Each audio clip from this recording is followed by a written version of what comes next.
Hello, good evening everyone. Welcome to the very last Facebook Live of the year. So as usual, right, testing out a new mic today. So let me know if the audio, everything is okay, if you guys can hear me. And yeah, give me a minute while we sort out the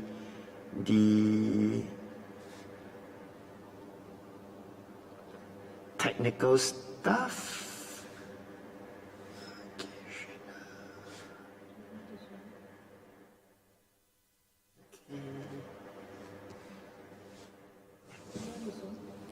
No need, it's fine. Okay. So, good evening everyone.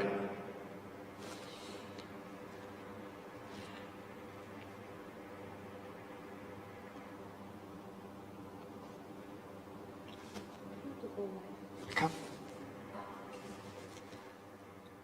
Okay, good evening everyone. Friends on Facebook,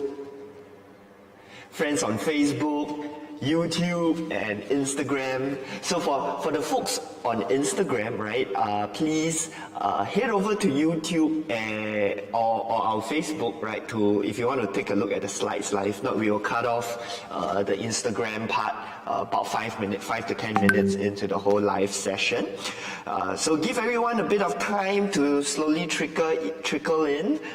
We know this time of the year, we were really struggling whether or not to do this, right? But we've been doing, in a blink of an eye, this is the third time we are doing this year-end review, New Year prediction already, and we've heard how some of our followers were really looking forward to this. I guess especially so for this year, moving to the next year with all the uncertainties around the cooling measures, really turning everything on its head, and entering a period quite unprecedented in terms of sustained high interest rates, right? We haven't had something like that for the last 10 years.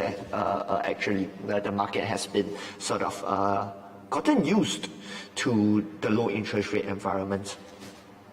So now, while we slowly let more and more people trickle in, do let us know in the comments, now that we have done it almost a good 3 years now, our whole Facebook Live and everything, what you guys would like us to talk about in the next year, right? The monthly Facebook Live, YouTube Live sessions. What are the topics you liked, right? The ones that we've talked about, or would you like to see something different, something new, right? Would it be more case studies, more debunking myths, more condo reviews? You know, let us know. Feel free to put it in the comments if you are here watching it live, or just dropping us a text, right? Most of you, especially the long-term followers, do have our direct number, and we do text quite often. Okay, so friends on Instagram, jump into YouTube or Facebook now that we are going to jump into the slides proper, right? See you folks on Instagram. And for the friends on YouTube and Facebook, let's get started without further ado, right? So let's see if we can keep this under 2 hours. Okay. Here we go. Oops.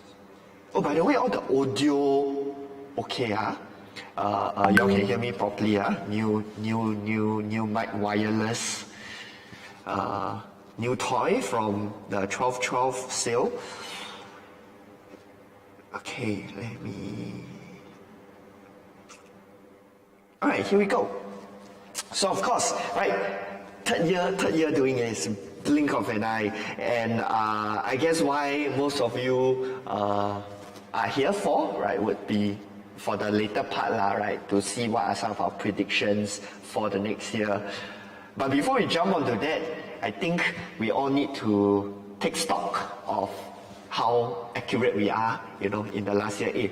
This one not bad, no, because the feng shui, even the feng shui masters, they don't go back 1 year and take stock of like, how they predicted the next year to be. But for us, we predict and then the end of the year, we come back to take stock to see how accurate were we. Yeah? If not, very easy to just throw predictions everywhere, right? Now let's take a look. So at the end of 2021, we predicted in 2022, right, number one, right, that there will be a low impact from the December 2021 cooling measures. And we even predicted that there may be one more round in 2022. So on this particular prediction, we were spot on, okay? Down to the fact that there will be another round of cooling measures in 2022. Why did we predict this? It was because of the marginal minimal impact, the very soft cooling measures that were implemented in December 2021. I think the fact is that on the whole, okay, the market is grounded in pretty strong fundamentals at this point in time. First and foremost, there is no risk of oversupply. And with all the external pressures weighing down on the market, the government is quite cautious as not to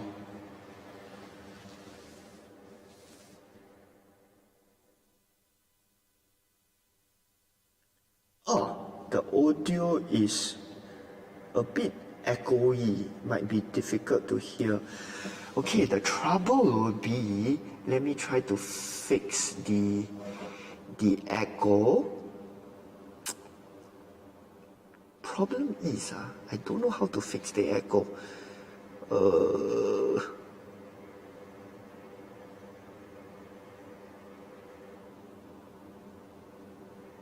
Maybe if I tune it down a little bit.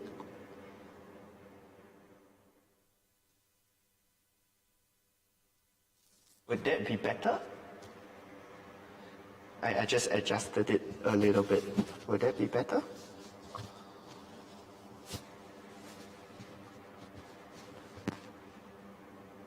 Yeah, give us a minute. We just want to make sure that the audio is okay for you guys. Anyone else has comments on the audio? The rest of the viewers, how's the audio for you guys? They said now is better. Okay, awesome.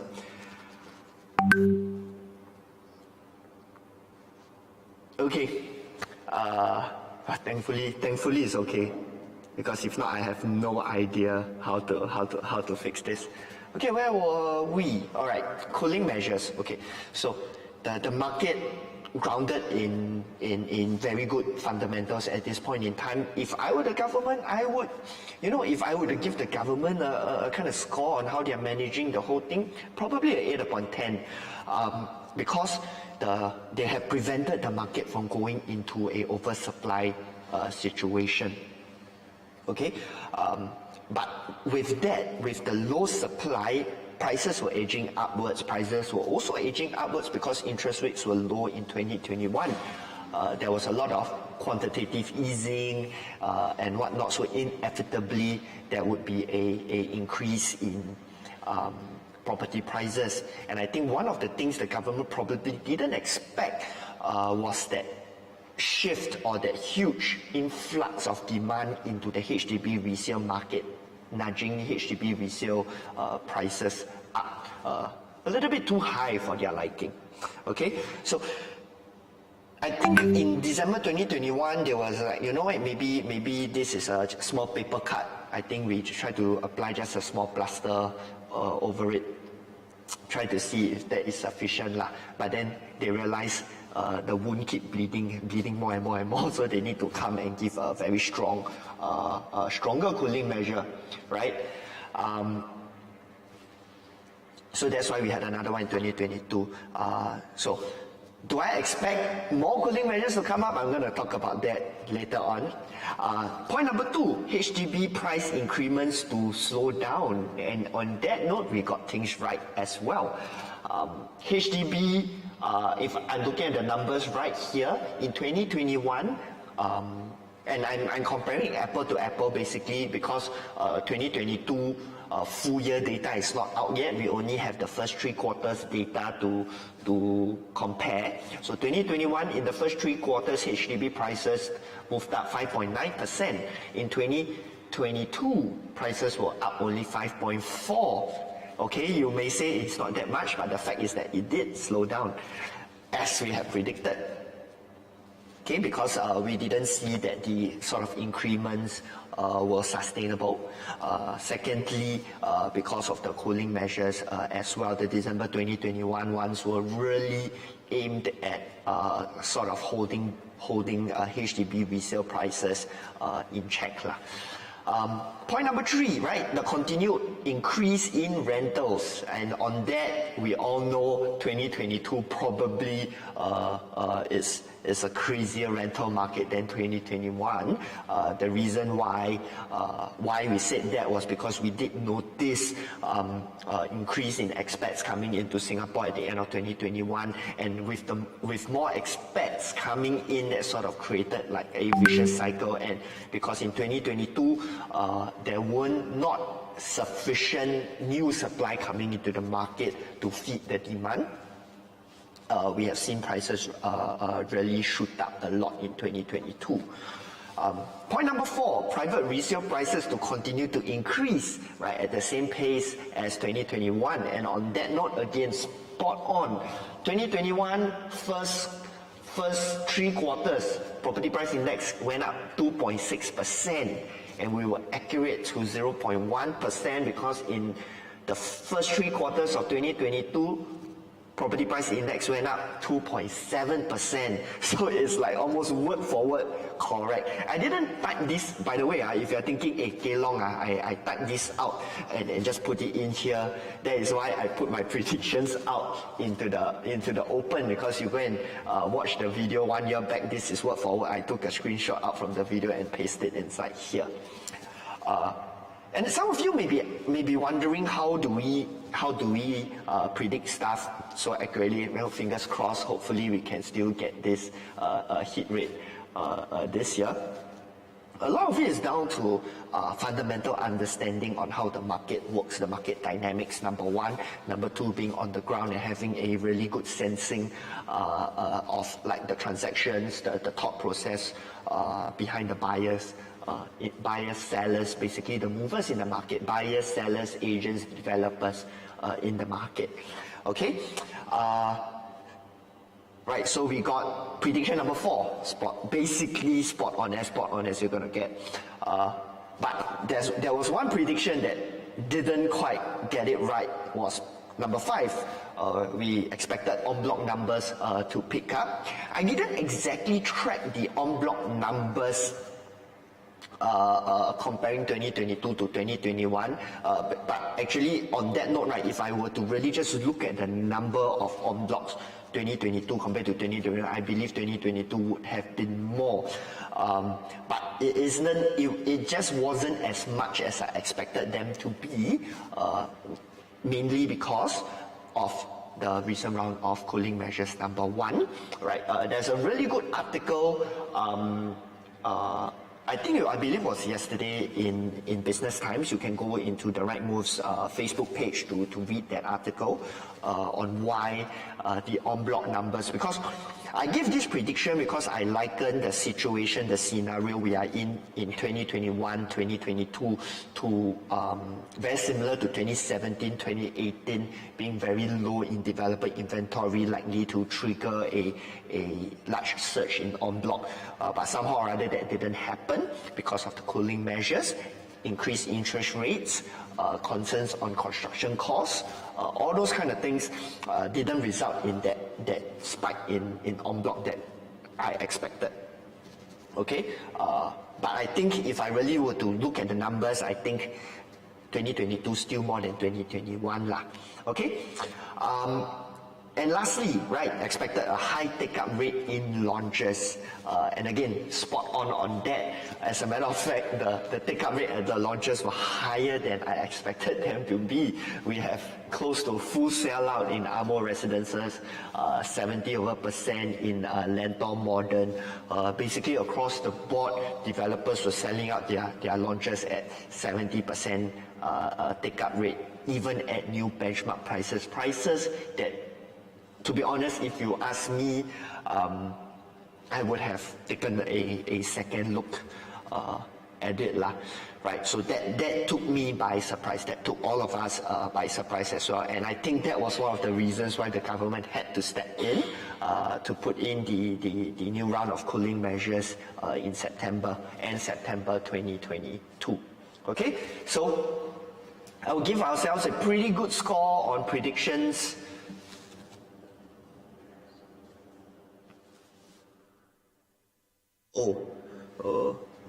Yeah, I don't think I can get rid of that though. Yeah. So I'm being quite hard on myself because I actually didn't check the data for en bloc lah, right? But you know, don't want to appear too full of myself, so you know, 5 out of 6 correct. So what happened in 2022? Just a very quick summary of what are the key important things that happened. Number one, right, another round of cooling measures. So now, I think this particular round of cooling measures were probably the easiest or the most expected one. Why?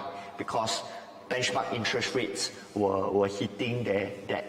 Previously, TDSR was calculated using 3.5% interest rates. But with interest rates hitting or basically surpassing that 3.5%, the government was left with no choice but to adjust the benchmark rates, right? So what do I mean by 3.5%, 4.5%, right? How TDSR, basically how much loan you can get. The government actually has already built in some sort of interest rate buffer into that. When interest rates were basically 0 or 1.5%, how much loan you can take, the government actually factored in, assuming that interest rates were to come up to 3.5%. At that point in time, 1 to 2 years back. But with the Fed increasing interest rates so quickly, that 3.5% basically wasn't good enough anymore, and the government had to increase to 4.5. With fixed rates already hitting 4.5%, right? There was word on the street that the government probably may have had to step in to increase that even more to 5.5%. But thankfully, because of the holiday seasons and whatnot, we sort of saw a halt in that increase in fixed rates, because it's quite scary, yeah. Like we have buyers in the market, and it was like 3.5% 1 week, 3.75% 2 weeks later, 4%, all within a month. It took us donkey years to go from 1 to 2%, but now you're like over a couple of weeks, it can go from 3.25% to 4%.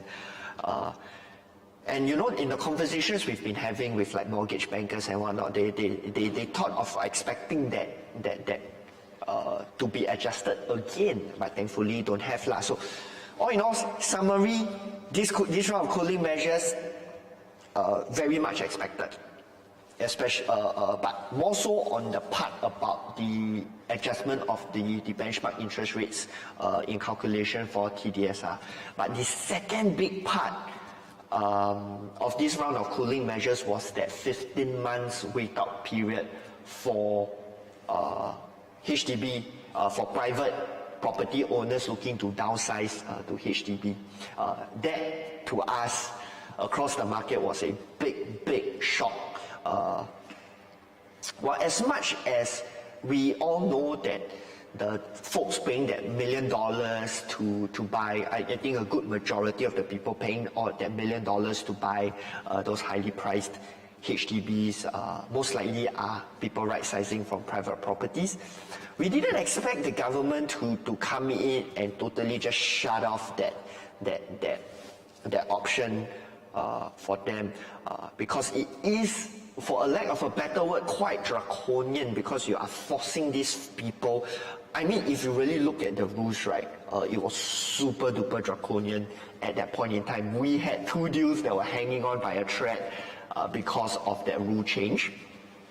And if there wasn't that adjustment 1 week later to sort of soften the thing and treat things a little bit more flexibly, if that's a word, there would have been a lot of unhappiness, and the rentals would have shot up even more, because that would displace a huge chunk, not huge chunk, a good number of people. So I think on that part, I gave the government a score of 8 upon 10, right, in how they have sort of managed the whole property situation through this huge shock that was, the pandemic and everything. But how they executed these cooling measures, that one, the TDSR one, okay lah, but that private property downgrader one, that one 2 upon 10. Didn't really think through, created a lot of stress for the market. Execution-wise, 2 upon 10, right? But on the large macro perspective, I thought it was quite smart of them. Okay, why? So what is actually happening in the HDB market right now, right? What is causing that huge spike in HDB prices? We boil it down to one thing: BTO wait times. Previously, you had to wait about 3 to 4 years to get the keys to your BTO, right? Fair enough, okay? But right now, the wait times for BTOs can go from 5, 6, all the way up to 7 years. Now, forcing young Singaporeans to sort of wait 6 to 7 years for their houses. A lot of them sort of balked at that idea and then just decided to go into the resale market, knowing full well that, I think the people that went into the resale market, they know buying those resale properties wouldn't really give them a huge capital appreciation in the future, but they chose time over money, right? So that was what caused HDB resale prices to spike a lot, because a lot of because HDB supply comes 2 ways. Supply of HDBs to the market comes 2 ways. Number 1, brand new BTOs. Number 2, in resale, right? If you are a HDB buyer. A lot of the times, people will prefer to go for BTO because confirm make money if you can wait a while, which is why sale of balance flats are so popular. But in the absence of that, people then flock over to the HDB resale market. So the HDB resale market saw a huge surge in demand from first-time home buyers that didn't want to buy or to wait out so long for them.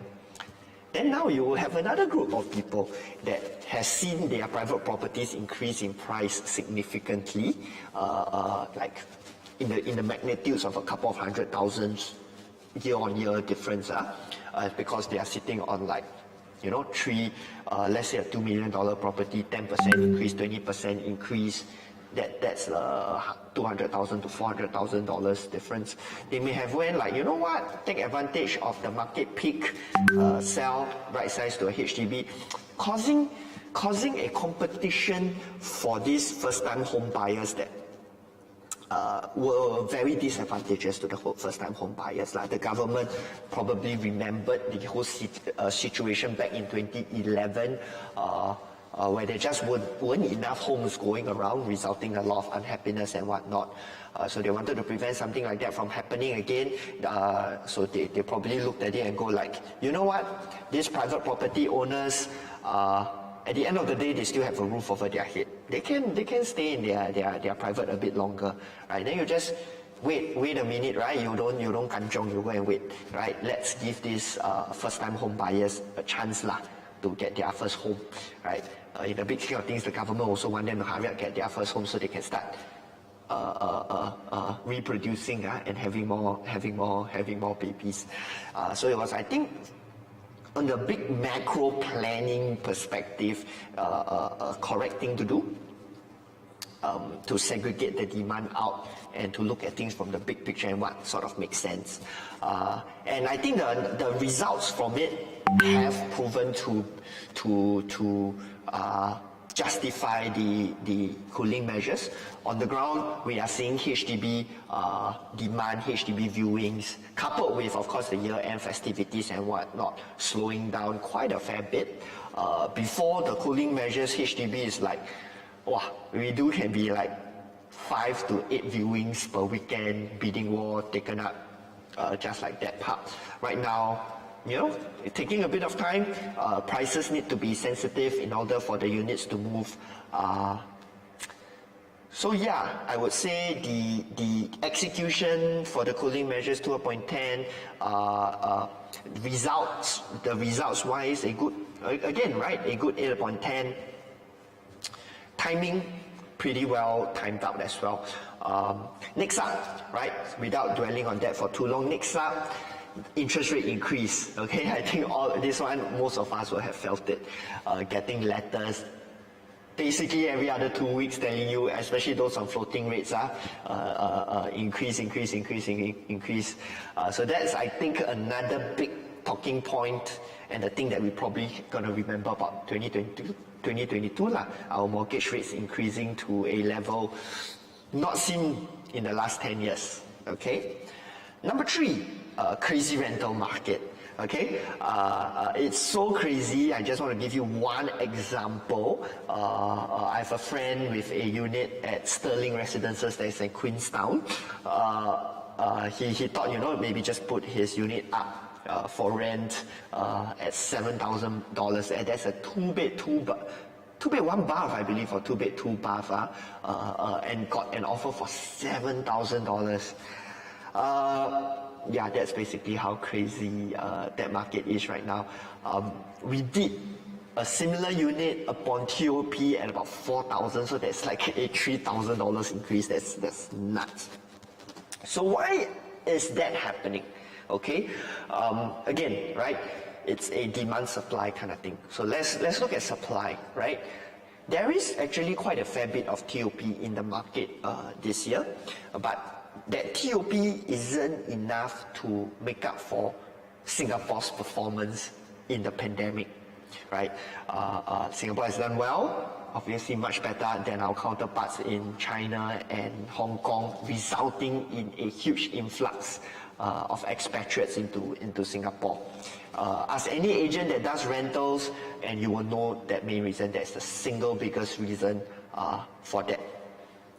Smaller reasons, and this has been talked about in our recent videos as well, has been, of course, the increase in even Singaporeans moving out to rent places, especially with the wait times for BTOs, number 1. Number 2, prices moving out of affordability for a lot of first-timers, the COV involved in the HDB market, down payments required for a private property, or some of them just choosing to sort of wait and see.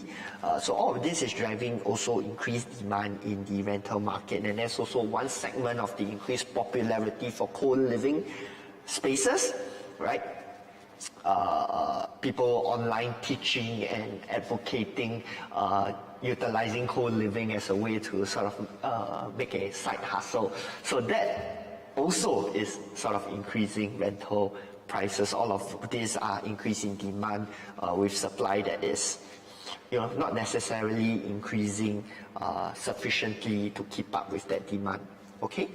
Point number 4, high launch take-up rates. Yeah, as mentioned in the earlier predictions. Okay, so we have seen like 90%, 70% more residences. So OCR 2000 PSF and above at 70+%, 80+%, 90% take-up rates. So let's talk about point 4 and point 5 together. So OCR benchmark prices have been set by new launches, 2000 PSF.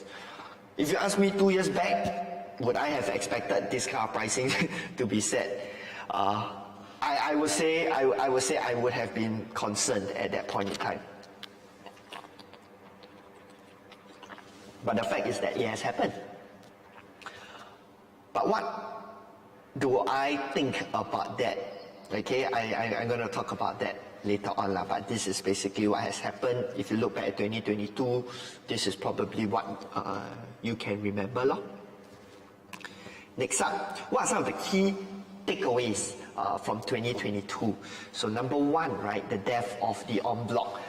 So I'm going to look at on point number one, death of en bloc. What do I mean by that? If you were to ask anybody that was in the market, okay, maybe let's talk about age. Anyone maybe 40 and above, okay?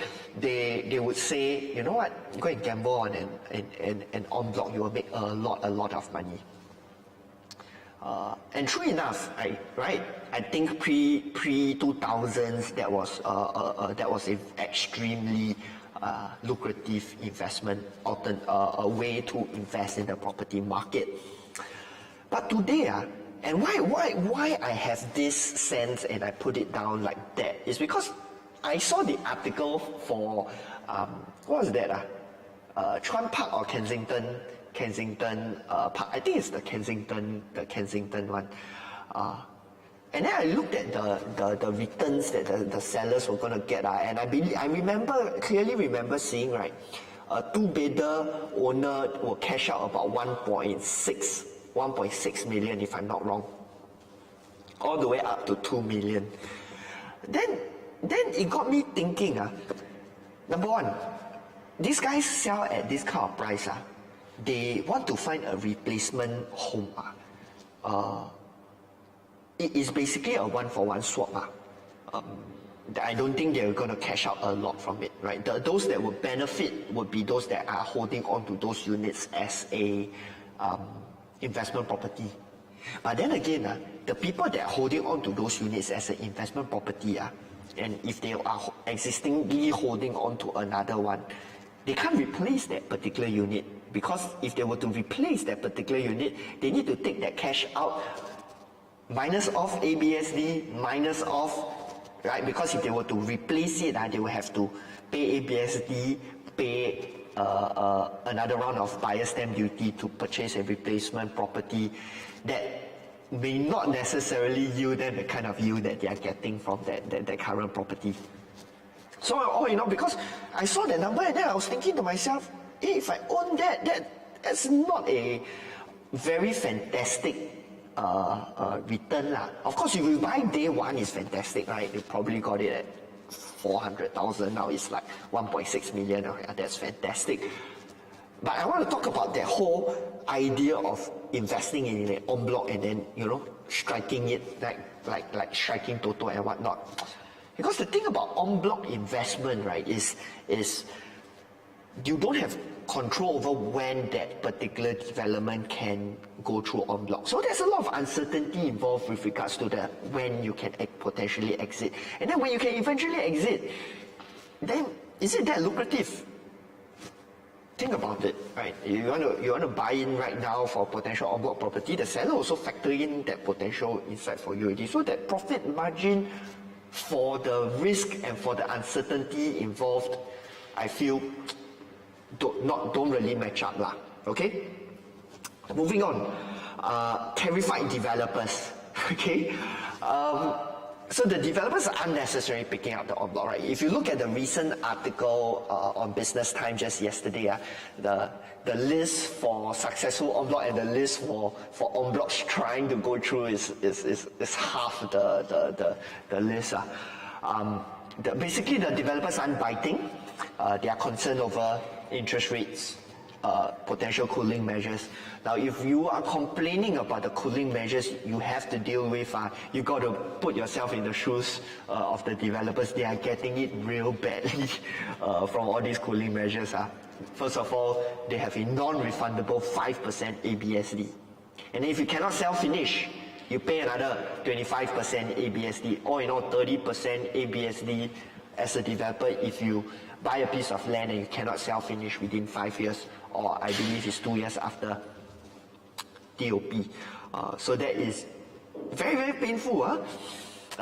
And with profit margins now dropping below double digit size, like single digit profit margins. And for those of you, there's another rule change that is very significant for developers, but probably not so much for consumers, is this sort of standardization of strata area, built-up area, basically squeezing developers' margins further. We just really don't see a lot of developers in the market right now.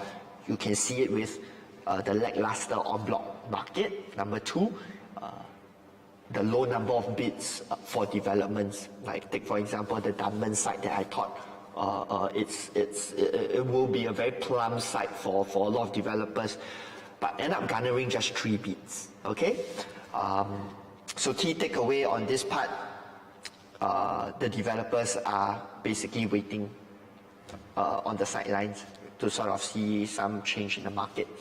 Point number 3, new benchmarks have been set in the OCR. Right, OCR is seeing new benchmarks being set. What do I mean by that? So yes, last time there's a lot of benchmark. When Pasir Ris 8 first hit that 2000 PSF mark, everybody was like, that's nuts, right? 2000 PSF. For the more nitty-gritty folks, you'll say, it's only 2 units that have hit. But right now, end of 2022, we have seen Lentor Modern, we have seen Amo hitting that 2000, with most units crossing that 2000 PSF. So we have to accept that that's the new benchmark. Now, has the market accepted that new benchmark? It has also accepted that new benchmark with the 70%, 90% take-up rates for those launches. Now, what does that mean for the overall market? Now, that has been said, gradually the market will slowly nudge towards that. It's a given. It's just a matter of when that will happen. You got to accept that as a consumer. Okay. But point number 4, now that's the flip side to things. Is there a price resistance to those prices being set? I feel there is a little bit, right? But more so coming from external factors, uncertainties in the market, as opposed to people not being able to afford it. Now, if you follow the channel, you know we have shared data before on sort of the amount of cash in the Singapore real estate market. Later on, I have a slide to share with you some of those data. But another one would be the earning power of the average Singaporean is a lot higher than what you may feel. Okay, so those new benchmark prices are based on my data, people can afford. Okay, but why aren't most units hitting that price point? I believe it's a lot of because of the external factors involved, as opposed to somebody actually being able to afford it. Now, how does that play out in the big scheme of things moving on to next year? We will talk about that later on. So now moving on to 2023. So what worries me about 2023?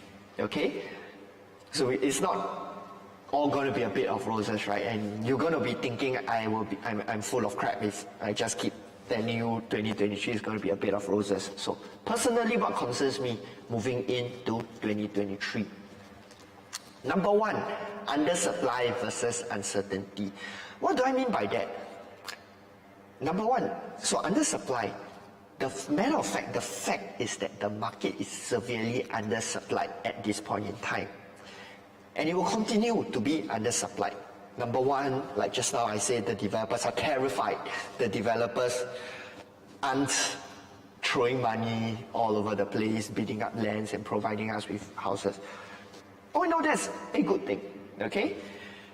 So that the market don't go into oversupply situation like we did.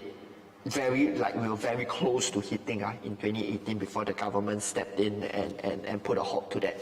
Number 2, and I think this one is probably not sensed as much in the general market, is the fact that ABSD and the continued increase in ABSD, it's also locking up supply, especially for people currently holding 2 properties and above. What do I mean by that? So I've have some clients that are old school investors, people that have bought their properties pre-cooling measures, pre-2013. And to them, there's really no need to sell their properties right now, because if they sell, they cannot buy back.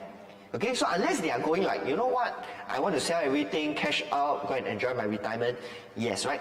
On this part, I've had another video talking about the different types of demand and different type of supply in the market, right? In terms of people exiting because of needs-based move, upgrading, investment exit, swapping their investment for another investment. On that one, with all these ABSD, if they have 2 or more properties, 3 or more properties, it's very, very hard to execute. They have to restructure their entire portfolio. If not, they will incur ABSD charges. So with that actually sucks out another chunk of supply in the market. So generally across the board, the Singapore property market is in low undersupply situation. So now that is okay, and that's not resulting in a huge spike in prices now in this year. Why? Because of the uncertainty, the high interest rates. But to be honest, the high interest rates, right, it's just halting demand, in my opinion. It's not eliminating demand, because the demand for upgrading is still there. The demand for swapping their property for another property is still there. And if the uncertainty is reduced, right, the Fed, the US Fed gets interest rates under control. People get over the whole war in Ukraine and everything. Then the uncertainty is reduced. Then demand is going to come back into the market and come back hard and fast. And now, can the government tweak the undersupply situation sufficiently to feed that demand to prevent a spike? So now, what I'm sharing with you, right, is. And what worries me about this, it's more mid to long term as opposed to the short term. Over in the short term later, I will give you my predictions. But this really concerns me, because if it's not managed properly, and once all the uncertainty is pushed away, because I see how much cash there is in the Singapore household is holding. I see the earning power of Singaporeans, and I also see more money coming into Singapore because of our performance during COVID, and all of that seems to me like the loading up of a spring, and if there's not enough supply feeding it, we may end up seeing a huge spike in prices, maybe a year out from now, a year and a half, 2 years out from now. Okay, number 2, right, what worries me as well, because of that building up from the undersupply situation, really is the launch day FOMO. So a lot of people are still adopting the whole mindset of like, if you buy day one, you'll confirm make money. While I say generally that should be okay, it scares me that the people are buying at new benchmark prices with a 3 to 5 year sort of exit in mind. Of course, I wish them the best, but I just feel point 2 and point 3, maybe I can summarize it, and I hope you understand where I'm coming from. We are entering into a new norm. So, 2%, 3%, 4% mortgage interest rates will be the new norm moving forward.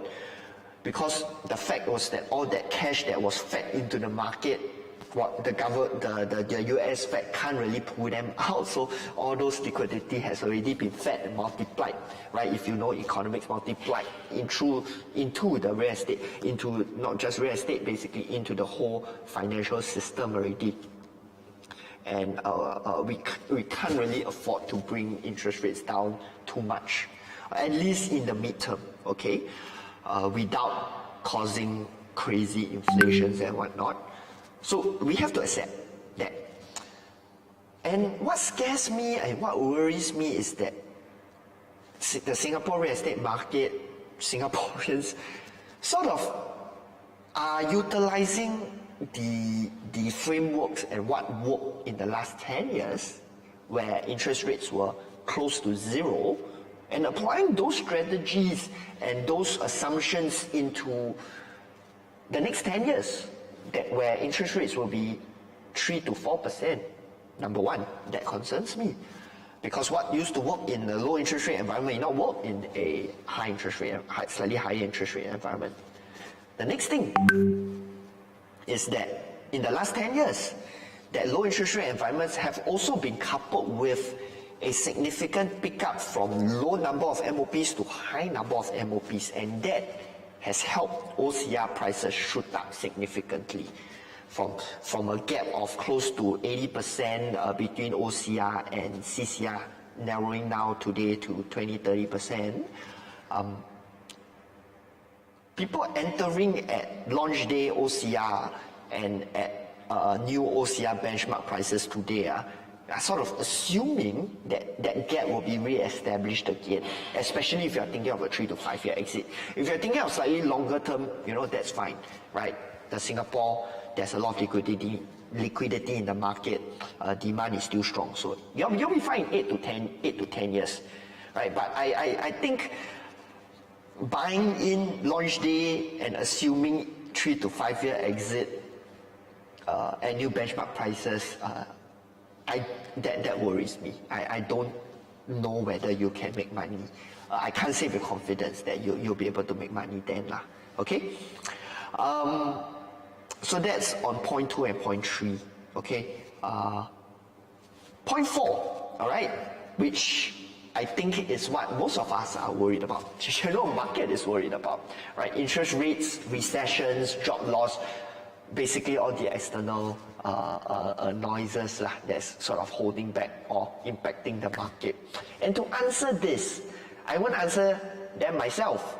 I will borrow the wisdom of the Monetary Authority of Singapore, and they have done a fantastic job every year to answer all those concerns of ours, right? But not many people read them because 120 over pages, 121 pages to be exact. So I've read them so that you don't have to, okay? All you need to do is just listen, okay? But if you do want to read them, you can just type this into Google and they'll bring you straight to the MAS website. You can read it. Very, very fresh, released only in November. So the TLDR of the MAS Financial Stability Review 2022, okay, it says most households are adequately placed to cope with income and interest rate shocks. Now, to what extent? They even mentioned that in the review, and I'll tell you to what extent they are planning for and how they come to this conclusion later on, right? Couple of slides down. Right? They also say most households appear to be resilient to income and interest rate shocks, and the proportion of non-performing mortgage loans is likely to remain low. How low? I'll give you the answer later on as well. Some households are found to be more vulnerable to adverse shocks and need to be cautious about taking on additional debt in current environment.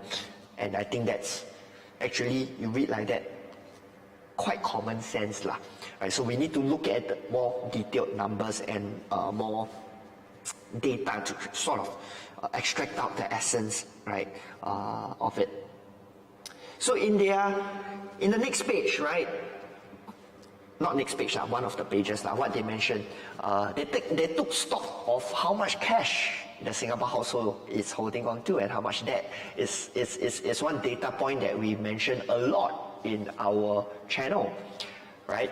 So the Singapore household is holding on to close to 570 billion. This is the B, 570 billion. So if all of us add together, we'll be richer than Elon Musk and the LVMH dude add together.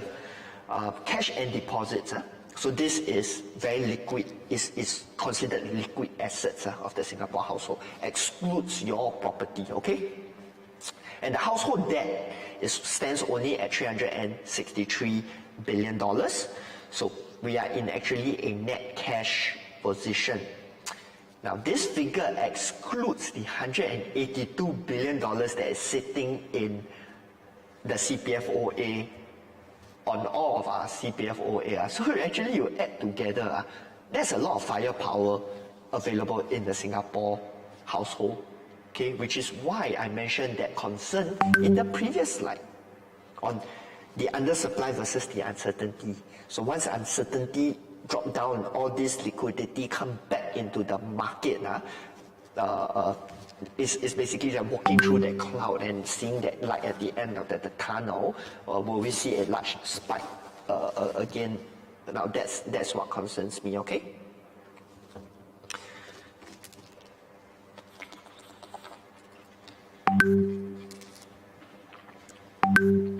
Okay, another slide, right?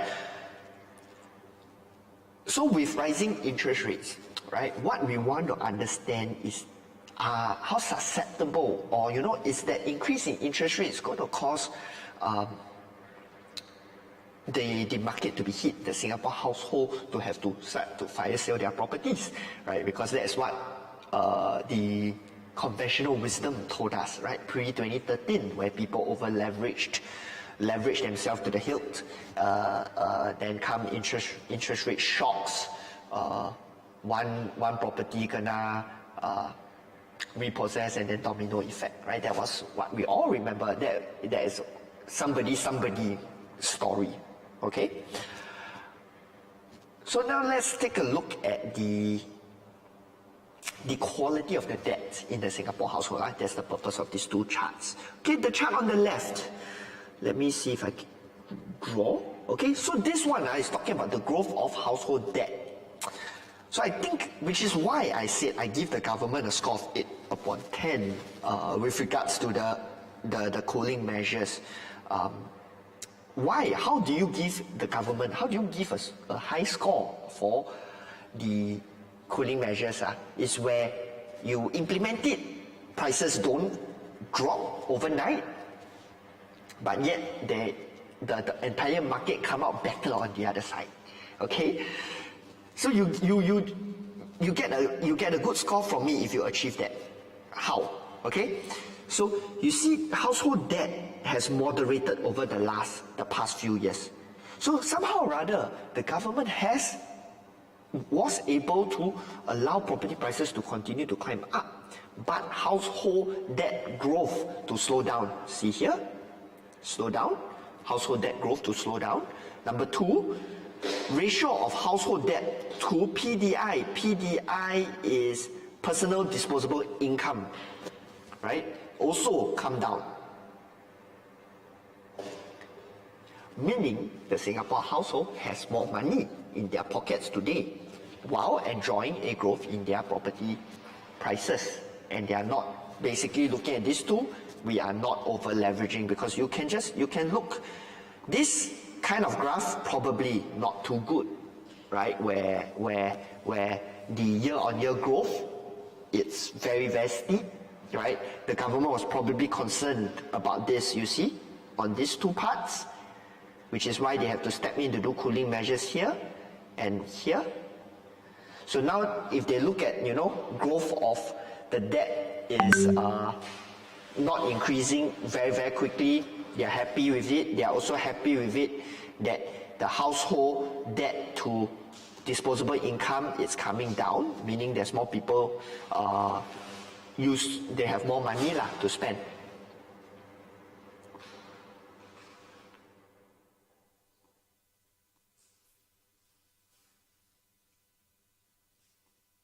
This one is a little bit more technical. Maybe the easier one is the next one. The credit quality of housing loans, right? So the government say they expect the numbers to remain low. And I really like this particular chart, because we always get, even till today, consumers coming to us and say, hey, I am looking for fire sale. Basically, somebody cannot afford to pay. I have cash, I have money, I can come in and buy. Do you know the numbers associated with things like that? The percentage of transactions for non-performing housing loan is 0.38%, 10-year average. Right now it's at 0.3. So 3 out of every 100 transactions, correct, 0.3. 3 out of every 100 transactions. No, that's 3%. Yeah, so 3 out of every 1,000 transactions are non-performing loans. So the number associated with this kind of cases, it's 30 in the last 1 year. 30 in the last 1 year. So you probably stand a better chance striking 4D or striking Toto. Toto maybe about the same chance. Strike 4D, more people strike 4D than people buying this kind of fire sale properties. Fire sale properties. So basically, the Singapore market can well afford to pay their loans. So if you're hoping for somebody to not be able to pay their loan, you can continue waiting. Okay. Chart 3.9.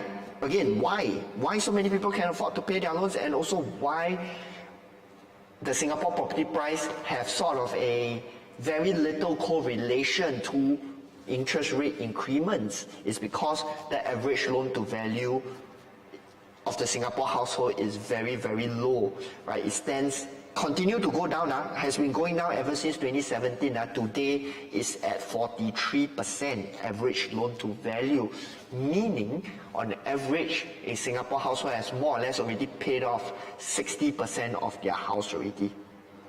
Okay, almost paid off 60% of their house. So they won't really feel that big of a pinch if interest rates were to go up. Later on, I will share with you another reason why the Singapore, right now, this is really deep level data to really show you why the Singapore, right? Because a lot of the times we look at it and say, hey, why interest rate go up, prices don't drop, right? Today, I will share with you some of those data.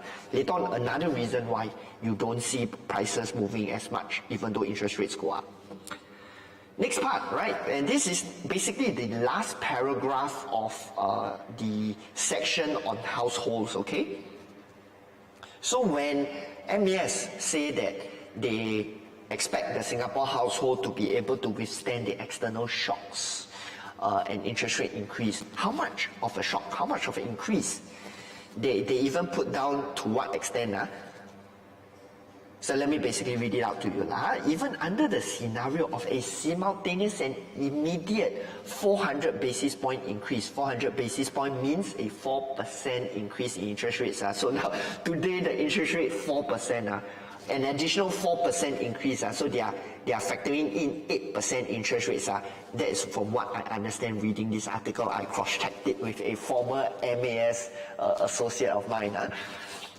And he reads it the same way as well, okay? An additional 4% increase in interest rates, and sorry, the one I circle very badly, but and a 10% reduction in income. Even with that, most households are expected to be able to continue servicing their debt, okay? Then the other part as to why the Singapore real estate prices have very little correlation to interest rate increments is that,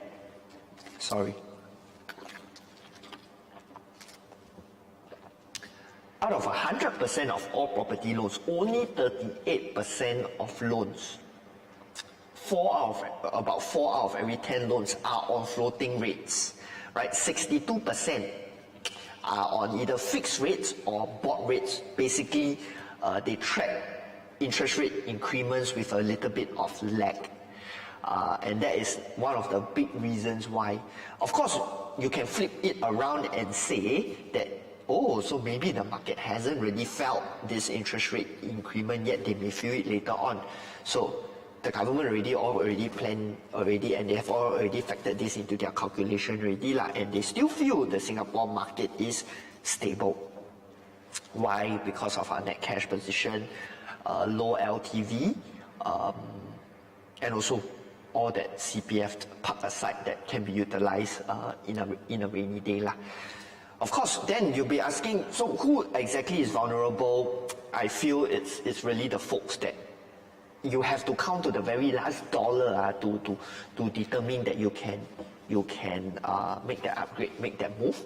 Also, if you do not factor in, so right now, if you are planning for an upgrade, you do have to factor what if one party loses their job for at least a year and a half. Right? You need to factor that into your financial calculation, and if you factor that in and you realize it's not going to work, then you are probably in that vulnerable group, I feel, okay?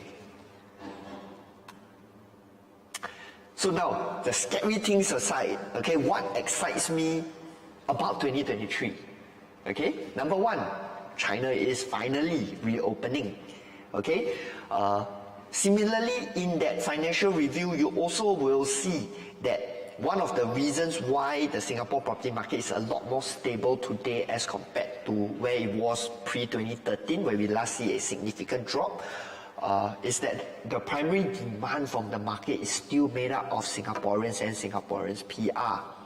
Okay, but that said, why does China reopening excite me?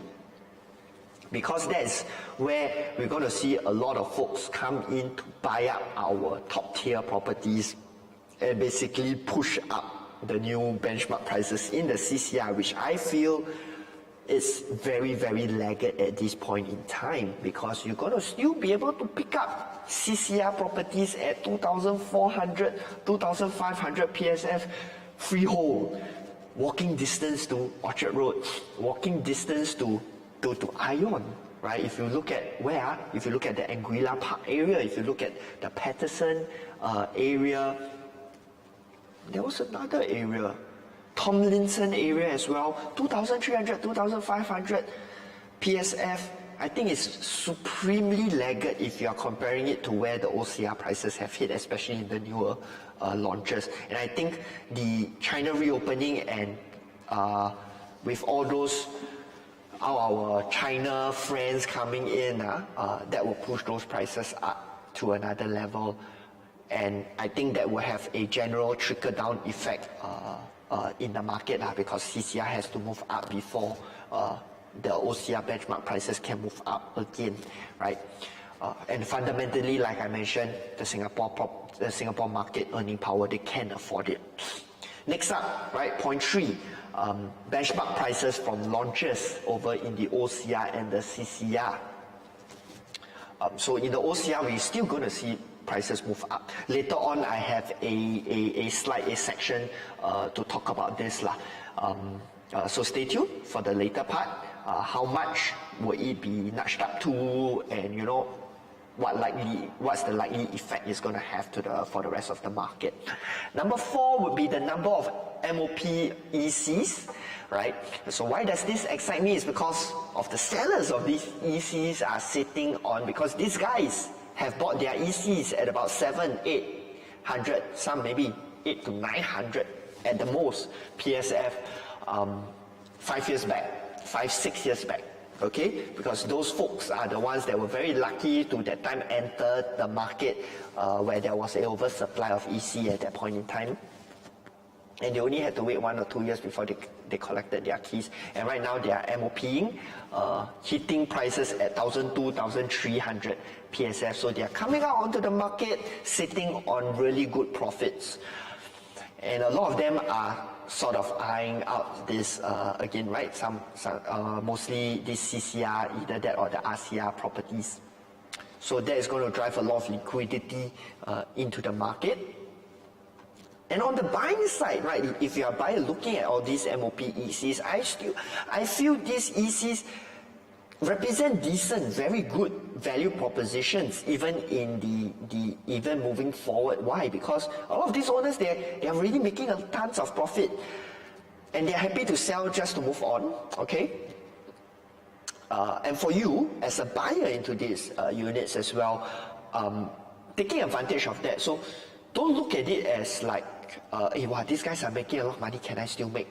You can still make, because a lot of these ECs were purposely placed there to cater to the upgrader demand in those areas. A lot of these ECs are built in very high density upgrader areas to feed the demand of those folks in the future.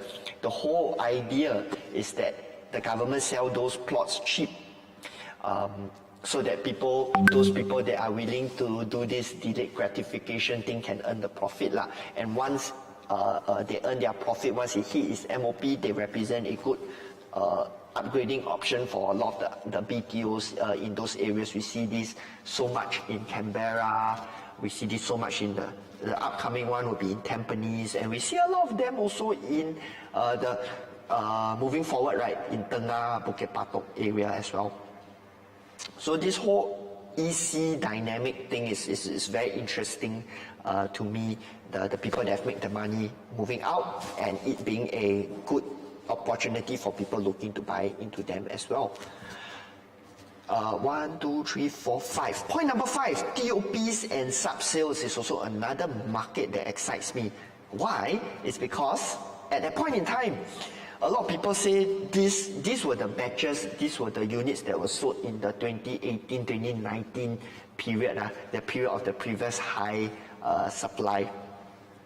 And a lot of the people at that point were saying, wow, those developments cannot buy, prices were too high. A lot of them were very big in sizes and they were concerned about selling them in the future. We've already seen case studies of those properties performing very, very well. Case in point, Sterling Residences, Park Colonial, even Park Esta. And I foresee, right, those developments continuing to do well next year as well with our Affinity, Riverfront, Treasure at Tampines, those units. So those units coming out will give the market a lot of better alternatives, because I feel right now, especially in the OCR area, upgraders feeling really caught in a terrible place, not a very comfortable place, because they either have to pay way too high a price and wait out very, very long for the new launches, right? Or go into the resale market that has, again, very low supply, hence sellers asking for a very, very high price. So I think sub-sales coming onto the market represent a good option for a lot of upgraders and catering to a market that is very undersupplied right now. And of course, seeing how they perform, I think will sort of give justification to the recommendations that we gave our clients 3 to 4 years back. Then the next part, interest rate stabilization. Okay, right, interest rates can't go up forever, and I do expect them to sort of right now, people are very scared because they are really looking at the Federal Reserve. They haven't really been able to give any insights on when would they stop all these interest rate increments. And I think it's not so much about the high interest rates that scare people, but when is this going to end and at what point? That's the one that really scares people, because we see the earning power and the cash in the Singapore households, right? So they can afford it. It's more of like, hey, you know what, like, so what exactly should I be planning for, right? And once that becomes clear, I believe that would bring in a lot of excitement into the market. People will then sort of get used to it, accept it, and then start to plan their moves accordingly, which is why I feel in the second half of 2023 is where, if we do see interest rate stabilization, better clarity from the Fed, we will see the market start to move. Second quarter, second half onwards, if not then third quarter onwards, okay? And in the absence of interest rate stabilization, clarity on when interest rates will stabilize, I do not expect any more cooling measures to come into play. Which is good news, obviously. It excites me because you don't have to then, the government nowadays, very, very clever. They now put cooling measures 11:59 effective that day, that time itself at 12 o'clock, giving people very, very little time to maneuver. So no more cooling measures is obviously a good thing. But of course, you know, if interest rates start to stabilize, uncertainty start to come down, people's confidence start to go up on the back of high liquidity, high earning power. Like I said just now, that biggest worry of mine, the undersupply versus uncertainty part. If that is not well managed, we're going to see rebound demand, and then maybe then the government have no choice but to come back into the market and to cool it again. In the absence of which, I do not expect them to have to step in anytime soon. So what's a key data point that I will be looking at in 2023? And I have done you guys a favor by breaking them down into the different segments, okay? I need to charge the computer.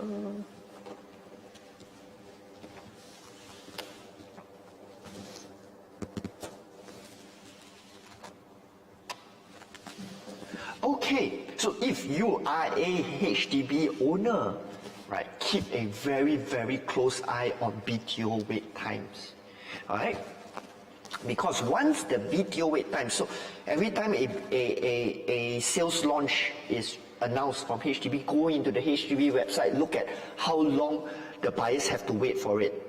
Okay? And then also do track.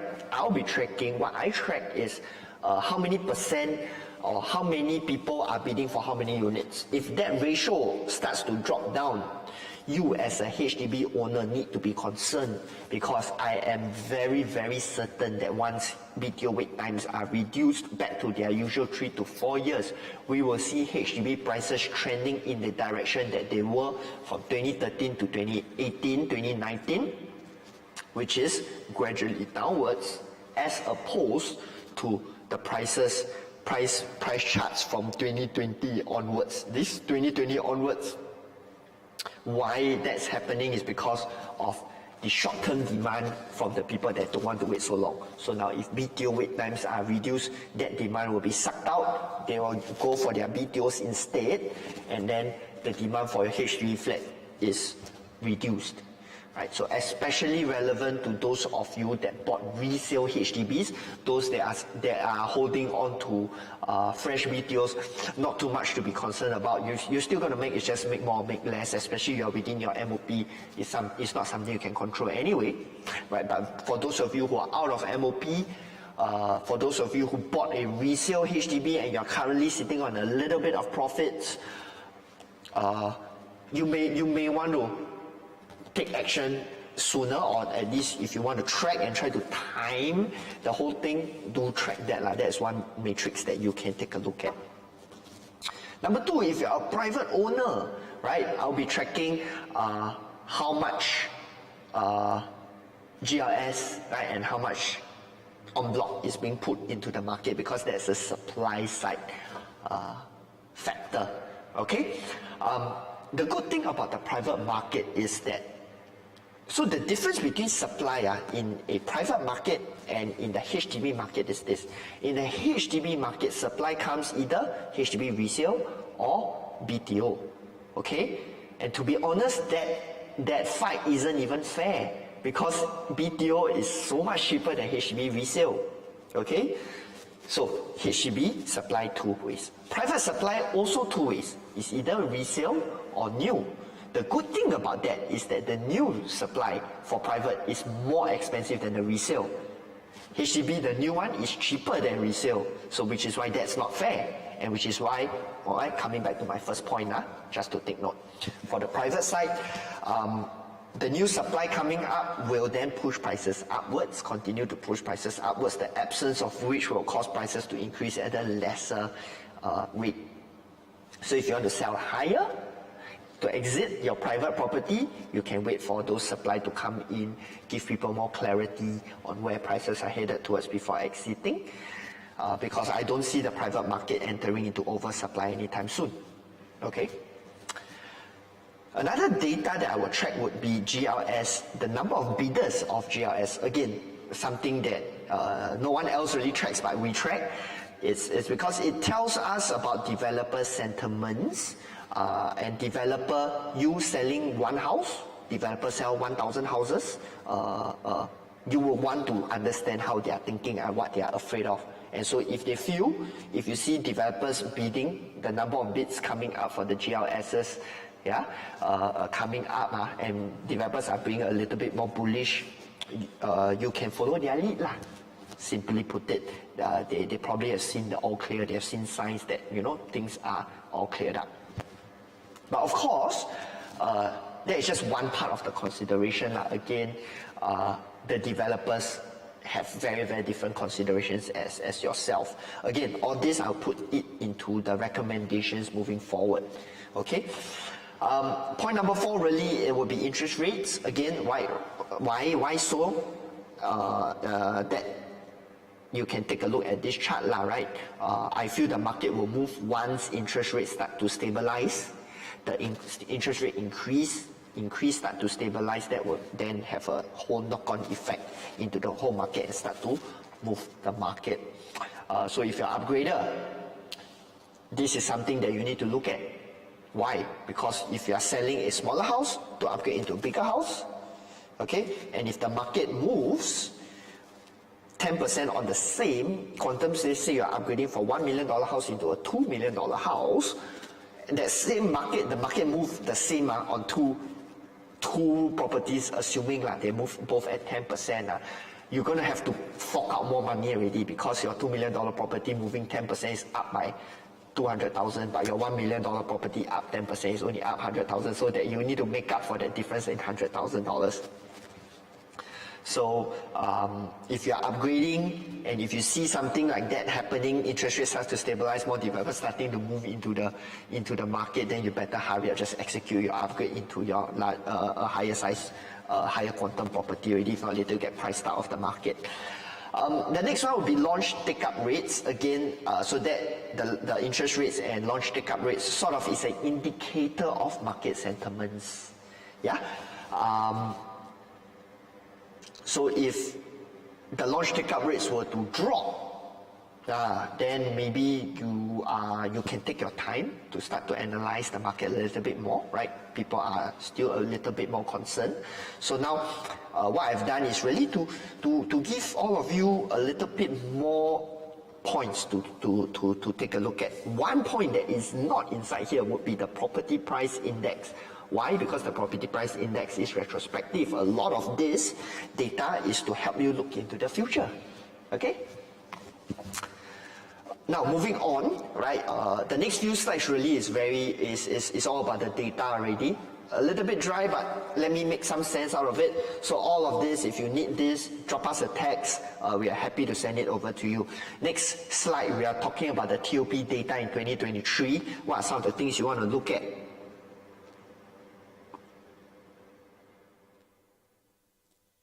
So one of people's concerns is that in 2023, notice the TOP numbers are significantly larger. Of course, this 2022 one is not reflective. This is just the balanced TOP in 2022, okay? But notice how this is at 18,000, 2024, 11, 8, 5, and 1,000, right? So people, if you don't know how to analyze it, you may say, hey, wow, next year a lot of TOP, will prices drop because the supply into the market come up a lot? Like I said, the market generally is already undersupplied, so this new supply into the market is not going to cause prices to drop. As a matter of fact, this new supply into the market may actually cause prices to go up. Why? Because these folks didn't buy cheap. And they are still looking to make a profit out of it, and in the general low supply environment, there will be buyers buying up all these units, like we have seen in Park Esta, Park Colonial, Sterling Residences, okay? How is that 18,000 going to split out, right?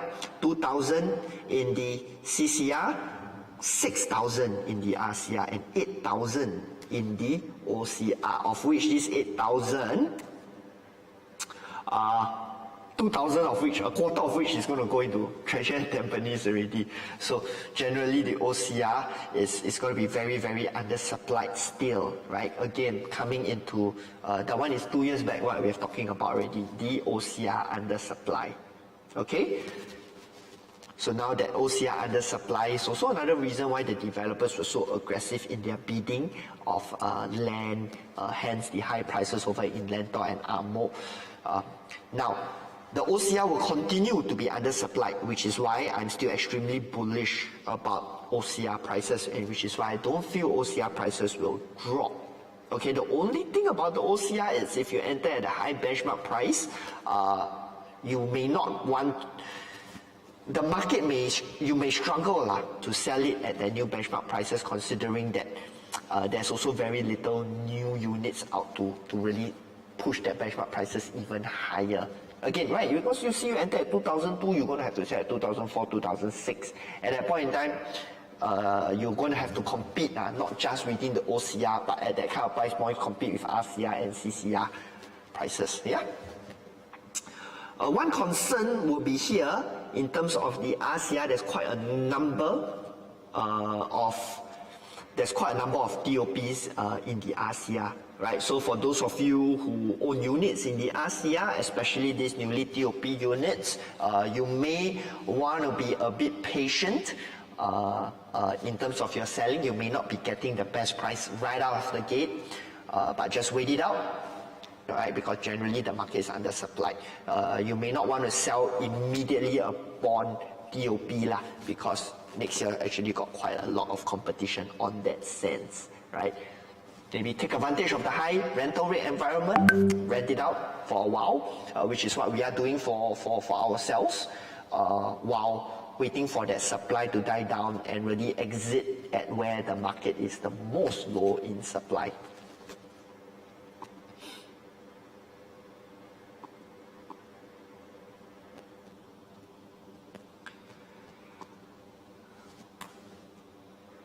So I've also helped you guys break down into where the expected TOPs will lie. So those were the numbers, and these are the actual projects itself.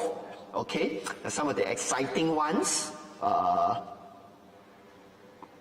would be, of course, Normanton Park, the slightly larger ones lah. I'll be interested to see how the Woodley residences perform, knowing their entry prices of close to 2,000 PSF. In the Woodley area.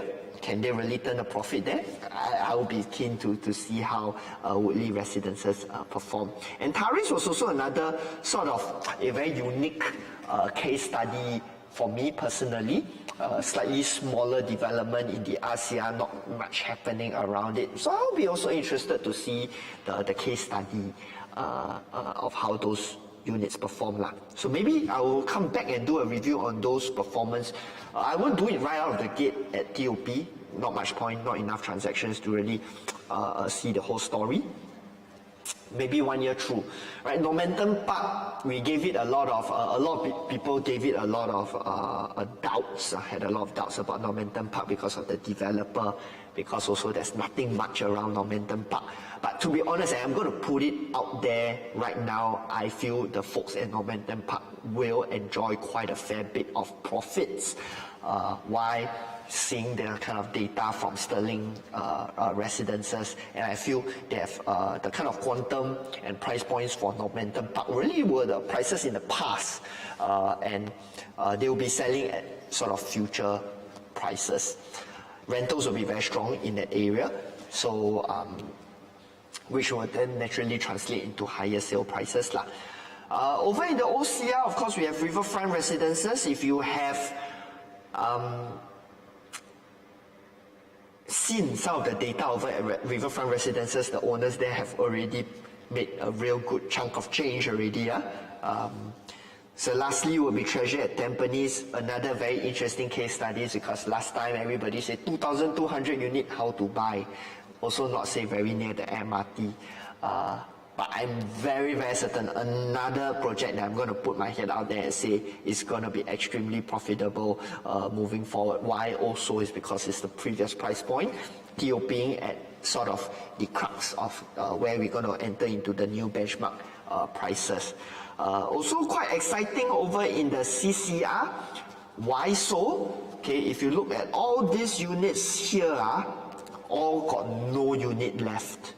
But if you look at units over here, still have units left to buy, which is why these units, I will plug it under opportunities that I will look at in 2023.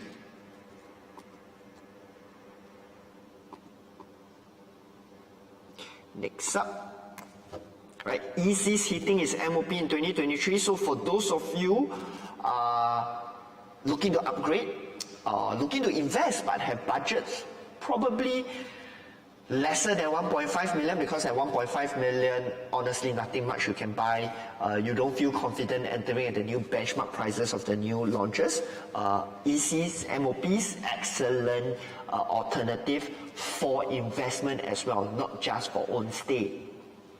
Why? Because we have our example at Seoul Acres, right? If you are budget conscious, if you have a budget of less than $1 million, do keep an eye out on Seoul Acres, because they were one of the first ECs to offer 1+ study. And that would then come out at a very affordable price point. Choa Chu Kang is, or generally in that area of Singapore, tons of HDBs, but based on what I see, not enough condos to supplement those upgraded demand. So acres will really be the one that I am excited about and keeping a close eye on for ECs hitting their MOP. Of course, the rest are all quite interesting as well, catering into areas of high upgrader demand. Another interesting area, the Canberra area. Right, these are the very first batches that came out. We have brownstone already setting 1,250 PSF in that area. A very interesting area because a lot of upgraders along there, a lot of BTOs in that area.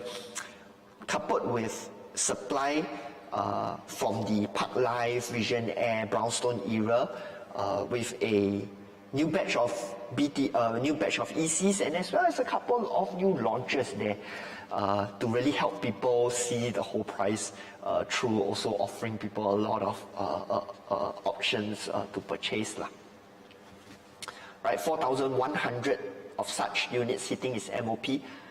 Interesting part, or something to pay attention to, is all these guys are easily sitting on 3, 4, $500,000 profits, and those are the folks with a lot of firepower. And also these are the folks that have bought these properties where they were just starting out in their careers, and a lot of them are now sort of on a very high trajectory.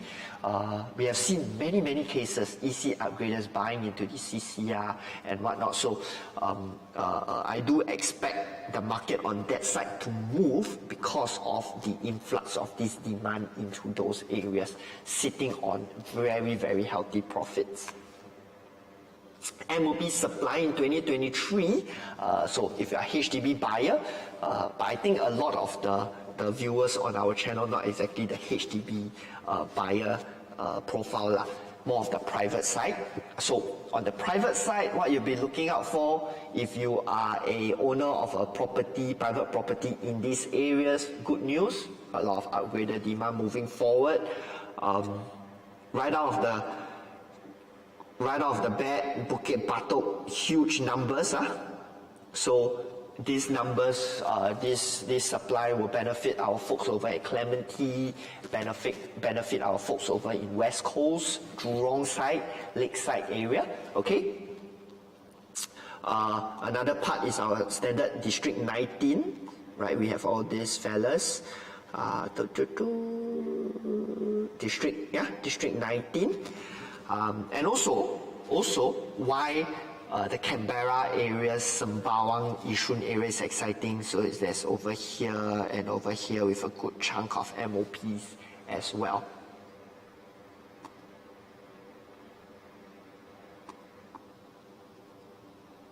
Right, so a total of 15,000 HDBs hitting their MOP next year. So these guys maybe don't make as much as our EC, MOP folks, but still easily 200,000 to 300,000. So even if HDB prices were to drop, they're still sitting on easily 200,000, 150 to $200,000 profits. Right?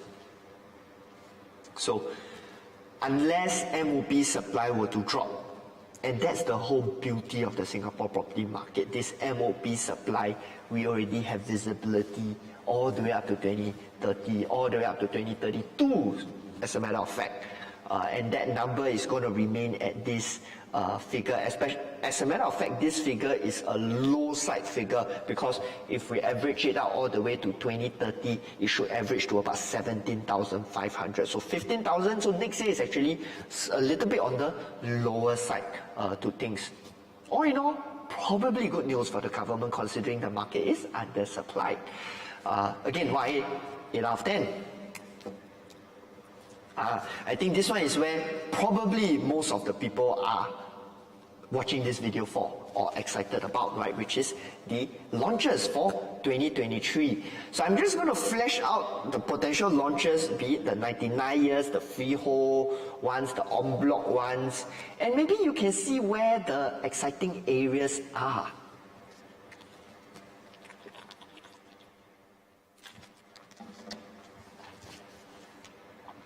Okay, so these are the launches. Very easy to see, right? You just look at the dots Okay, you'll be looking at where the dots are lying and where the areas that don't have the dots. Okay, so areas where you have the dots, good lah, right? New benchmark prices, exciting thing happening, new launches, bringing a lot of attention to your particular condo, right? Just ask the folks over at the Lentor area, basically, for the Chinese idiom is 鸟不生蛋 lah for the longest time. Right now, Lentor is like the hottest thing over there, right? So, good news for our folks over at Dairy Farm, Bukit Batok. Do notice, very good planning. Previous slide, Bukit Batok, a lot of MOP. Now release a lot of ECs, condos over in the Bukit Batok District 23, 21 area to cater to that demand. Where do we not see a lot of launches really will be in the 19 and 18 area. Okay, so that is potentially an area that's going to be undersupplied moving forward. So this is the GLS supply. And this will be the collective sale 99 years supply. Again, primarily sitting in the west of Singapore. But another interesting one is a lot that lies in near the CCR area, especially in the District 1, District 2. Okay? And these are the freehold en bloc supply. You see a lot of them in within the CCR, right? 10, 11, also a lot in District 15. Okay, a lot in District 15. So District 15 is going to be an area that's quite interesting moving into 2023. The District 1 area also very interesting moving into 2023. So on this, I have consolidated the launches. Not 100% accurate, but I tried my best. And for this, I will, okay, if you want a copy of this, just drop me a text. Happy to send it over to you. But right now, let me change over to my Google Sheet so I can sort of sort them out for you.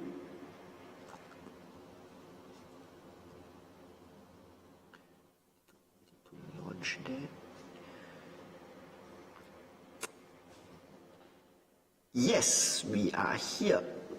Okay, so I have sorted them out in terms of the number of units, because you know that is our pet peeve. That is the favorite thing we look at when we look at the development. So what you notice here is that the large developments, and I'll put them 1,000 units and above, only one next year, which is the Diamond Road one, and that is the one that I am most excited about, right? Because I feel this one will really set the benchmark prices. But if there will be I'm going to put it out there, right? If there will be a development that I myself will purchase at a new benchmark price, it would be this particular development. Number 1, District 15. Number 2, good schools in the area. Number 3 is an area with very, very high organic demand.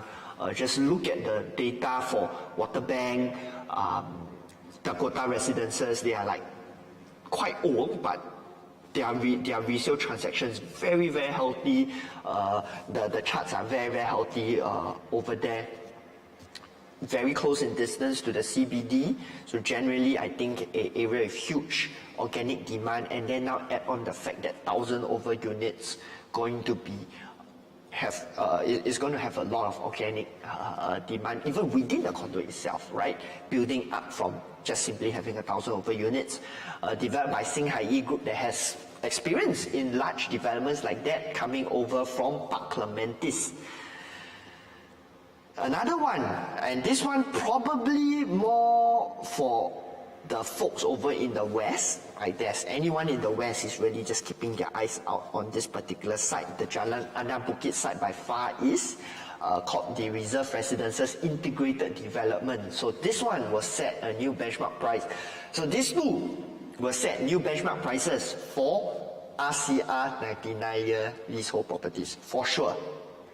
If I want to put a guess to it, Dunman probably going to hit 2005 PSF thereabouts, right? My guess. I always put all these guesses out, so if I guess correctly, I can always link back 6 months down the road and tell you that I was correct. If I'm wrong, then I won't link back already. Jalan Anak Bukit, Far East. This one will be okay. But this is a very interesting case study because the fact is that their land cost was not high. They bought it as a very reasonable land cost because it was sort of a two-envelope tender style. They had to pitch the concept and everything, and there was very little people that could have executed a project like that, which is why they got it at a reasonable price. So I think a lot of attention onto this project is because of, number one, right, people think that they bought at a cheap price, maybe they can sell cheap. But knowing Far East, that's not going to happen. And knowing Far East, they have already been selling their Holland Village, one Holland Village at 2006 all the way up to 3,200 PSF. If you watch our Facebook Live, 1 or 2 months ago, Facebook Live, I was talking about one Holland Village. I believe it's 2006 all the way to 3002. So I don't think they will be selling this particular development cheap.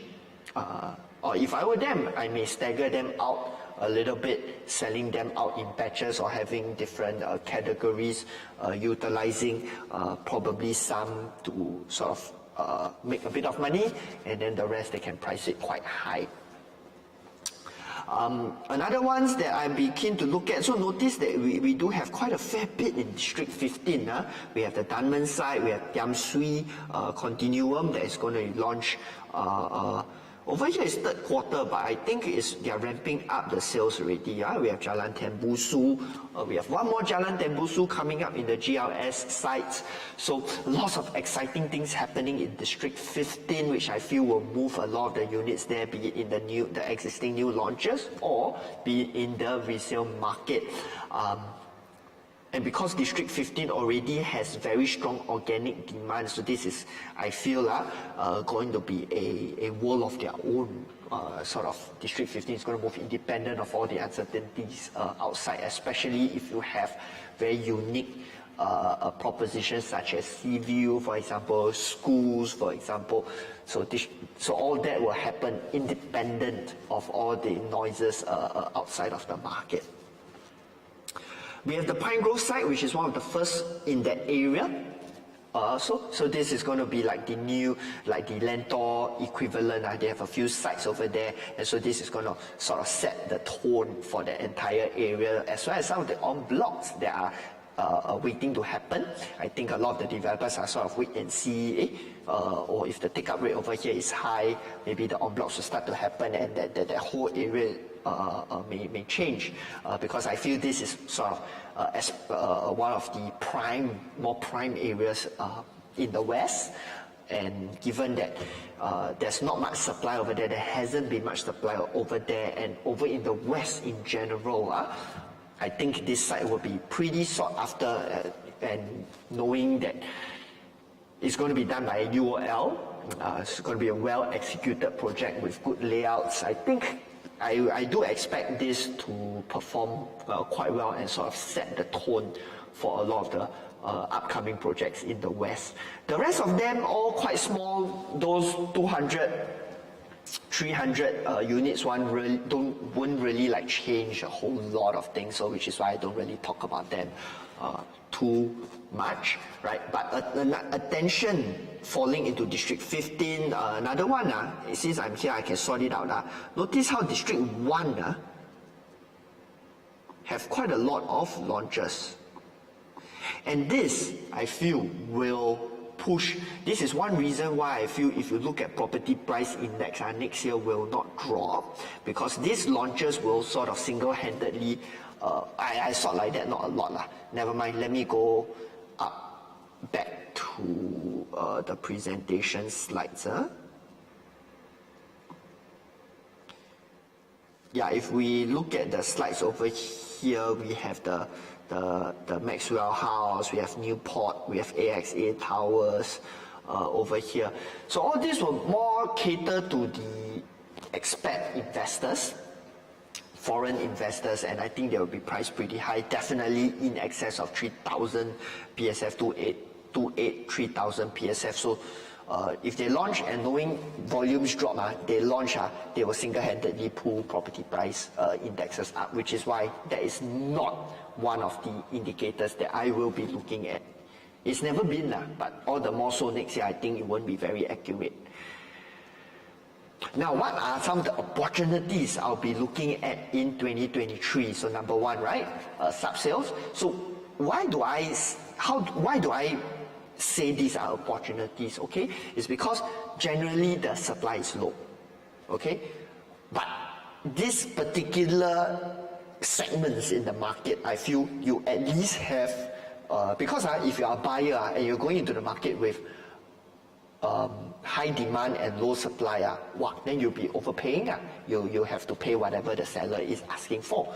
So I'm helping you guys spot areas that probably pull that dynamics down a little bit more fairly. And where do I see that is in the sub-sale market and the MOP ECs market. Why so is because in these two markets, number one, I think the supply will be quite high, be it when it TOPs or when it MOPs.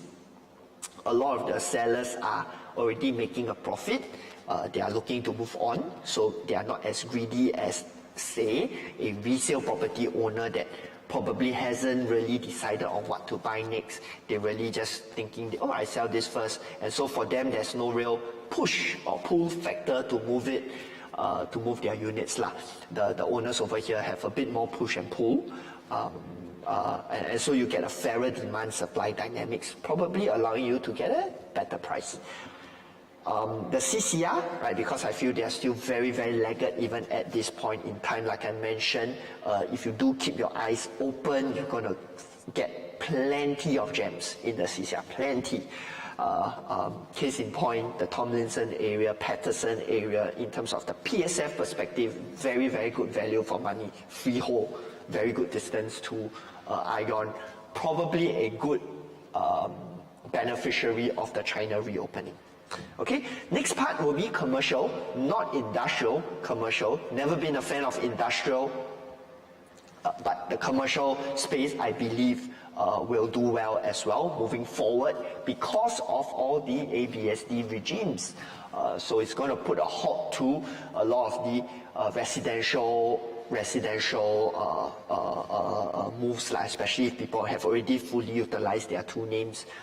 They will naturally be progressing over to the commercial space. I believe right now there's not a lot of education in the commercial space, a lot of education in the industrial space, but not so much in the commercial space.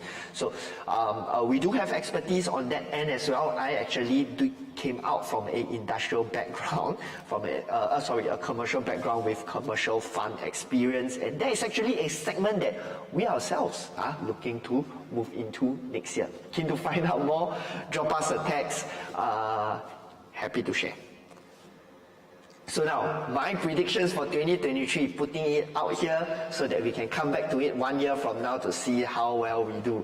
So maybe I'm getting a bit confident, hopefully not overconfident, now putting in a lot of predictions. So here we go. I do expect volumes to slow down, okay, in the with all the uncertainties still in play, volumes to slow down. I do expect also a slowdown in property price index increments. So like I said, I don't expect it to drop because with new launches, new benchmark prices being set and volumes being low, it will not cause prices to drop. Additionally, I don't think people will want to sell their prices too low. Again, on a macroeconomic perspective, most people are saying that this may be a short-term recession. No, right? If you really look at the news, yes, there's recession, but nobody is sort of expecting it to be overly long-term. Secondly, also based on the fact that the Singapore property market today is resting on very strong fundamentals, I do not expect prices to adjust downwards significantly, or at all, so to speak. Rentals to stabilize, okay. My reasons for this is that there's actually a lot of local rental demand in the market right now while waiting for their units to TOP, and knowing that next year we do have quite a fair number of TOPs, once those units TOP, that demand from the market over there will be stripped away, right? It's sort of a double whammy if you can see it this way. We have new supply coming up because those 1,000 unit developments will have a mixture of 1 bidders all the way up to 4, 5 bidders. The 4, 5 bidders, people mostly own stay, they move in, their previous rental units goes out to the market. Then now we also add in the new supply into the market from the 1 bidders, 2 bidders. So supply into the market next year will come up. Now the question really would be, is the demand sufficient to absorb up this supply lah? So I feel it should work out in hand, and so rentals will stabilize. To be very honest, I don't see how they can continue to increase at the pace that they are currently increasing at lah. But do I expect them to drop again? I feel that one may be a bit hard unless the market vacancy rates shoot up significantly. But based on what I see, stabilize, maybe adjust down a little bit.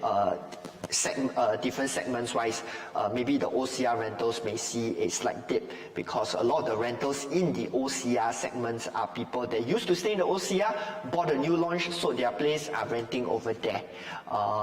So on that part, they may adjust it down a little bit, but they won't drop significantly. Number one, because owners have to pay high mortgages, and secondly, if they drop enough, the people paying high rentals over in the CCR, RCR will then move out to fill up that spaces lah. So in the essence of people there's a mass exodus of people out from Singapore, I believe the rental market will stabilize. HDB prices to drop. Okay, again, right? Unless that 15 months wait out period is lifted, I mean they say it's temporary, but temporary for how long nobody knows. If that is not lifted, a good chunk, very naturally, think about it this way, on the demand side, the government is doing all they can to reduce BTO wait times. So that is going to come down next year. And when that comes down next year, demand is stripped out from the market, from the first-time buyers, from the resale market. The demand from private downgraders have already been stripped out. Not many of them want to move into a 4-bedder. They rather buy a slightly larger unit, so they rather hold their private properties that is already fully paid, that's not susceptible to the interest rate increase. So they have all the waiting time in the world. They're just going to wait it out until this measures is lifted. So one of the impacts on the HDB market is really the fact that they said this measure is temporary, so everybody is just waiting and seeing. So the demand in the market, I feel, is dropping. Supply coming up, 15,000 MOP. So if you are a resale HDB owner, that chart that I shared earlier is very relevant to you. If you are a resale HDB owner in Bukit Batok, you better sell quickly and if you want to upgrade, sell quickly and move out of there. HDB prices will drop, pretty sure about that. High take-up, still a high take-up rate in launches, right? Like I said, the market has sort of gotten used or been educated to think that, just buy day one launches, wherever, just pay and you'll be okay. Sort of, I don't know whether brainwash is the right word to use, but yeah, take-up rate for launches to still be high. First and foremost, like I said, right, when I first entered in story time, when I first entered into the industry 10 years, 8 to 9 years back, right, at that point in time, nobody wanted to buy new launches because the data for those new launches were taken from the era of 2013 to 2013 thereabouts, right, which is why all the new launches weren't really making money.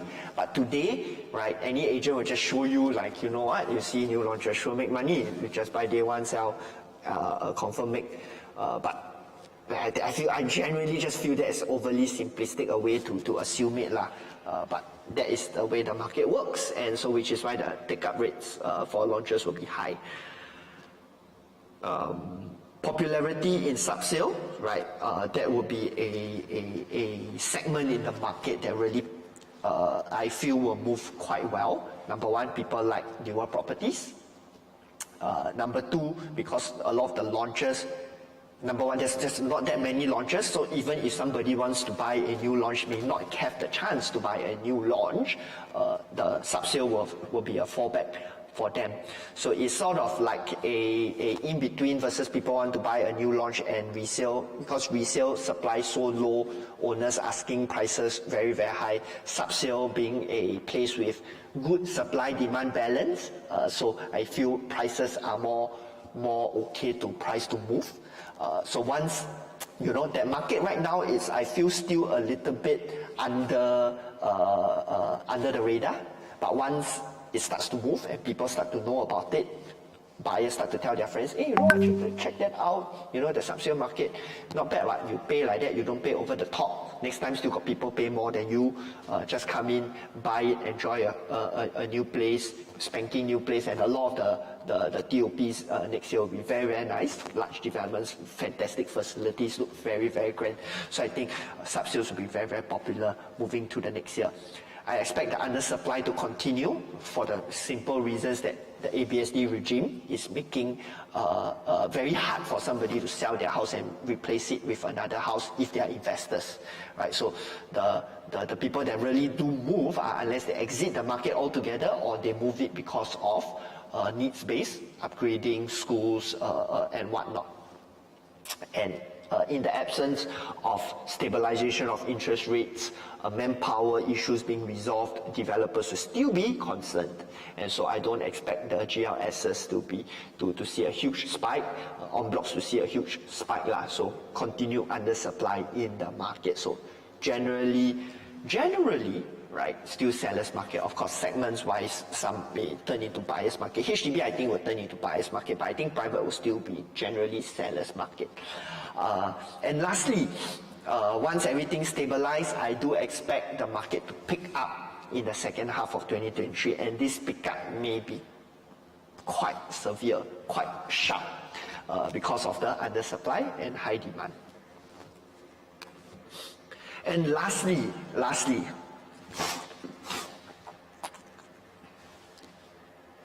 would be the advice for all our followers, listeners for 2023. Number one, right, don't simply adopt what worked before. So why do I say that? Again, we are entering into a new norm with higher interest rate environments, and also OCR prices have sort of hit a point whereby they are very, very close to RCR and CCR prices, so you cannot assume that they will continue increasing at this pace and at this speed. So, you got to take what is presented to you with a pinch of salt and also understanding. Don't just look at things retrospectively, you got to look at things moving forward and sort of understand how things are moving forward, right? Which moves to the next point, focus on the fundamentals, right? Look past the uncertainties, right? Second point, look past the uncertainties. So there may be a lot of uncertainties in the next 6 months, 9 months maybe, with interest rates, recession, bad news after bad news after bad news. But you got to understand the fundamentals. Singapore property market, demand strong, supply low, earning power continuing to increase, risk of massive job losses very, very low. All of this will show you or points towards the market still picking up, I would say, significantly in late 2023, early 2024. More, not just on the demand side, but because of the low supply. Okay? So focus on the fundamentals. And then fourth, focus on your needs. What do I mean by that? If you're an upgrader, okay, please don't time the market, right? Don't let the noise stop you and don't time the market. Why? Because your needs have to come first. If you need a bigger place, if you need your first place, right? Don't try to time the market. Just buy something that you can afford. Buy something that suits your needs at this point in time. Don't try to overplan as well. Okay, if you are a young couple, you don't need a 3-bedroom today. Right, a 2-bedroom shall suffice. Get a foot through the door so that you don't get priced out of the market, because you cannot save sufficiently, or you cannot save fast enough, and you cannot beat the market that way. Because how I see it, after the next 1 year, 1.5 years max, the market will shoot up even more moving forward, and I'm afraid you may be priced out of the market. Right, so focus on your needs. If you can afford, move upwards, but plan carefully. Okay, 1 year to 1.5 year reserve funds in the event one of you lose your jobs, and those sort of things lah. Right, all this uncertainty is short term. The market is built on strong fundamentals. It's not going to go anywhere downwards lah. Upwards question mark. Downwards not going to happen so much. Okay. And so we have come to the end. If you need any of the charts, the data that I've shared earlier, right, drop me a text. Happy to send it to you. The MOP one, the TOP one, or the launches one. Okay. Or if you need some info on any of the potential launches, or you have thoughts about purchasing any of those potential launches, you want my thoughts on them, right? Happy to have a chat as well. And before I go, we wish, right, Elizabeth, myself, and Evan wish all of you a very Merry Christmas. Thank you so much for spending the last 2 hours with me, and I know there are followers that watch religiously every single live session. We are supremely appreciative for all of you, for the continuous support to have the channel reach the kind of stage that we are today. So we are extremely appreciative of the continued support lah. And we would like to wish all of you a very Merry Christmas and a Happy New Year. So see you guys next year. And now let's do the Q&A. Do we have any questions? Let's see. Do we have any questions?